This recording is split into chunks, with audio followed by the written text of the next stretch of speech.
Hello everyone, welcome back in the lecture of multiple integration. So today we are going to see the topic triple integration. Before we go back to the topic triple integration, first let us memorize how we studied double integration. Double integration is written as integrated integration. Likewise, same concept is there for triple integration. Just we have to add one dimension in the double integration form. So if you remember in the double integration, we had considered a region R and we had divided that into various rectangles. This rectangle we had considered. This was a rectangle, rth rectangle that was, and the point in this rectangle was xr yr. Then we considered the sum as summation r goes from 1 to n f of xr yr delta ar. Right? Now we divided these rectangles, kept on dividing these rectangles into more rectangles. That is, again and again we keep on increasing the number of rectangles. So as n tends to infinity, my area, that is delta ar, will tend to 0. So the limit of the sum given by S, if it exists, is called double integral. Similarly, for my triple integration, suppose f of xyz is a continuous function. Only now the difference is we have to take a three-dimensional space. We divide the region V into small elementary parallelepipeds, or like a rectangle in two-dimensional, you have a parallelepipeds in three-dimensional this way, right? So small rectangular parallelepipeds, and then suppose let the total number of this be n. Suppose this is a three-dimensional space and you divide it into this. So and then you increase the number of these parallelepipeds this way. So if rth parallelepiped has the volume delta Vr, then its point on that xr, yr, zr, same as that of area, right? So in the double integration, we had the point xr, yr and we found out the area. Now we have increased one dimension, so it becomes the volume. So delta Vr is given by delta xr into delta yr into delta zr. So we are considering the sum as we are increasing the number of parallelepipeds. So since there are total number of parallelepipeds, so we are considering the sum S as summation r goes from 1 to infinity f into delta Vr. So as we are increasing this number, that means we are increasing the number of parallelepipeds as n increases.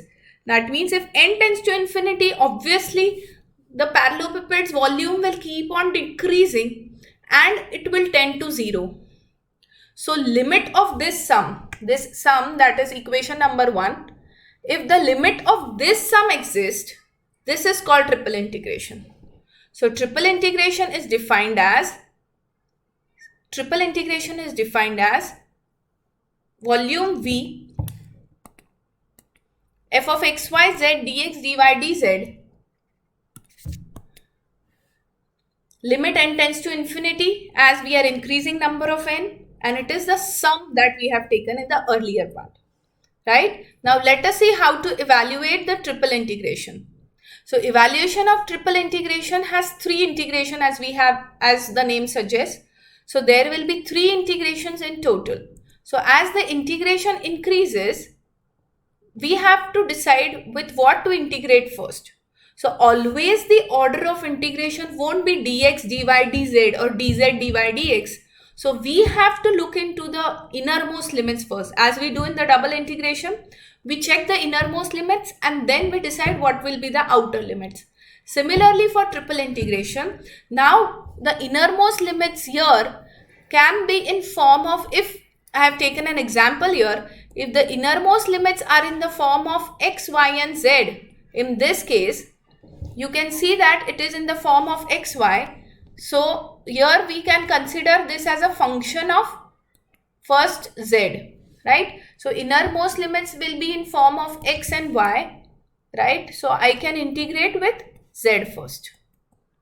Now the outer limits are in terms of, here you can see y, okay, and y is equal to some function of x.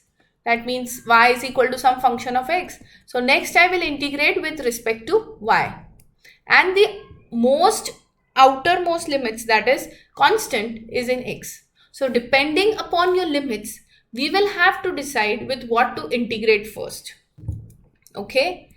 So now moving on to my coordinates, that is my triple integration. There are cylindrical coordinates for triple integration. So cylindrical coordinates for triple integration, here rho, phi and z are used to evaluate the integral in the region which are bounded by cylinders along z axis. So now this can be written as what? I'm not going into detail. You just try to memorize the cylindrical coordinates, right? So relation between Cartesian and cylindrical coordinates is x is equal to rho cos phi, y is equal to rho sin phi, and z is equal to z. So dx dy dz in my Cartesian can be written as Jacobian into d rho d phi dz. So if I find the Jacobian of this xyz, that will be nothing but my rho. You can try and find the Jacobian. That will be nothing but my rho, right? So now this, you try and find the Jacobian of this, that will be nothing but your rho. And then I have substituted your rho. So now my innermost limits will be for rho, right? And then for my phi and then for my z. So I'm not going in detail with this. Okay. So now we will look into I'm not going in detail with the cylindrical coordinates. You can memorize the standard limits of a cylinder. So if x square plus y square plus z is equal to a square is a cylinder, and z is equal to 0, z is equal to h are the limits, then rho is 0 to a, phi will be 0 to 2 pi, and my limits z will be 0 to h, where h is the height. Okay. Now triple integral in spherical coordinates. This you require, as we have polar coordinates in double integral, we have spherical coordinates. Most of you know this because in Jacobians we have mentioned this and found out the Jacobian. So spherical coordinates r, theta, phi are used to evaluate the integral. When are these used? When they are bounded by the sphere with the center or cone with the vertices and the axis as z axis. So now here my x is equal to r sin theta cos phi, y is equal to r sin theta sin phi, and z is equal to r cos theta, right? So by considering this as my xyz, try to find the Jacobian. Okay, if I consider this as my xyz, and if I try to find the Jacobian, you can try this in your rough and check. The Jacobian comes to r square sin theta, right? I hope you know the Jacobian formula. We have seen that functional dependent. This will be del of xyz upon del of r theta phi, and then you find the 3/3 determinant and find all the partial derivatives and solve that Jacobian. That will come to r square sin theta. So now my dx dy dz will be written as dr d theta d phi. So dx dy dz will be written as dr d theta and d phi. So now we can see that this Jacobian can be replaced with r square sin theta dr d theta d phi. You need to memorize this because this will be beneficial many a times. So my integration f of xyz dx dy dz will now turn into f of r theta phi r square sin theta dr d theta and d phi. Okay, so you need to memorize this. Remember this. This is my spherical polar coordinates. So as my cylindrical coordinates, spherical coordinates also have some standard limits. So some standard limits of this is, you can memorize this if you want. This will be beneficial when we have the problems where the limits of integration are not provided to us, right? So for a complete sphere, basically, whenever you have a complete sphere, the equation will be x square plus y square plus z square is equal to a square.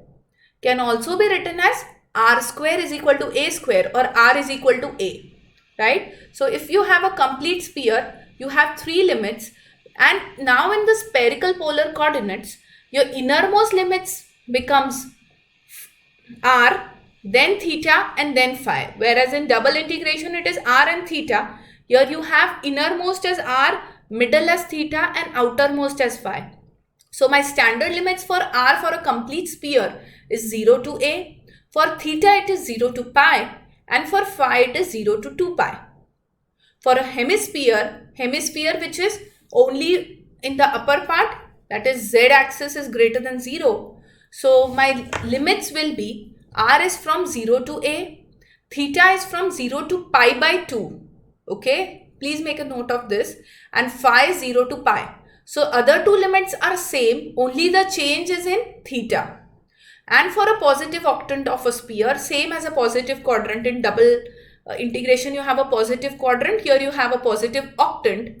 So here the angles will be 0 to pi by 2, 0 to pi by 2, and r will be same. Why r is same? Because the equation of the sphere is not changing. So equation of the sphere is same, that is x square plus y square plus z square is equal to a square. R will go from 0 to a, theta is from 0 to pi by 2, and phi is also from 0 to pi by 2. Now working rule for evaluation of triple integration. Now triple integration is divided into two subcategories. We are going to see that now. First type of problems are when the limits of integration are provided. So if the limits of integration are provided, let me take some examples. That means if you have some function of xy over here, right, then a function of y over here, and then some constants over here, then you need to decide with what to integrate first. How to decide this is, now you look at the innermost limits. Innermost limits, the function of xy is there. That means obviously that will be for z. So innermost integral, first you integrate with z first. Then you go on to the next integration. Next integration is with respect to y. Okay, so that is your choice now. Now z is done, so there are two variables x and y. Now double integration, you know, if the inner integrals are in terms of y, then that is x is equal to. So next you will integrate with x. Okay, second you will integrate with x. Now what remains last is y. So it's always that you have to look into with what to integrate first. The values, the inner functions may change, and with respect to it is, then according to that we have to decide whether to integrate with z first, x first, or y first. Okay, but here the limits should be proper. If you make a mistake over here, then the whole sum goes wrong. If the limits of integration are not provided, if this case happens, what we have to do in this case, I have taken the sum in the next lecture.